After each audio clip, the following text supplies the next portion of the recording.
আলীর গোশত আমার গোশত, আলীর রক্ত কে বলেছেন? আল্লাহর রাসূল বলেছেন আলীর গোশত আমার গোশত, দুজনেরই গোশত এক।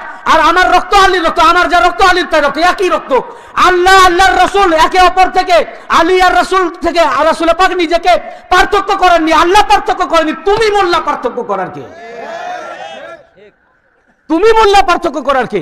যেখানে খোদা পার্থক্য করেননি, যেখানে রাসূল পার্থক্য করেননি, এরপরে রাসূল পাক থেকে আলী আলাইহিস সালামকে পৃথক করা, ও না আল্লাহর রাসূলের উম্মত না আল্লাহর বান্দা। আল্লাহ তাকে দাস হিসাবে না কবুল করবেন, না রাসূল পাক তার উম্মত হিসাবে কবুল করবেন। ও তো বিরোধিতা আল্লাহর রাসূলের সাথে করছে এবং বিরোধিতা আল্লাহর সাথে করছে। অতএব মন্তব্য করার আগে বক্তব্য ভালো করে শুনবেন, বুঝবেন, কিতাব পর্যালোচনা করবেন, পড়বেন, মিলাবেন। আমরা যে কথা বলছি যে আমার কথা, কেউ যদি আমার বিরুদ্ধে ফতোয়া দেয়, ফতোয়াটা আমার বিরুদ্ধে আসবে কেন? আমি কি বলেছি আলী আর রাসূল এক? আমার বলার ক্ষমতা আছে? আমার না এক করার ক্ষমতা আছে, না আলাদা করার ক্ষমতা আছে? বলেছেন রাসূল, বলেছেন কে?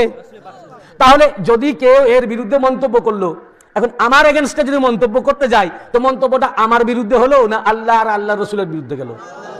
অতএব তার অজান্তেই মন্তব্যটা আল্লাহ আর আল্লাহর রাসূলের বিরুদ্ধে গেছে। আর যখনই আল্লাহ আল্লাহর রাসূলের বিরুদ্ধে গেছে, ও কাফির, ও মুনাফিক, ও মুশরিক হয়ে গেছে। ওকে তওবা করে নতুন করে কালেমা পড়ে মুসলমান হতে হবে।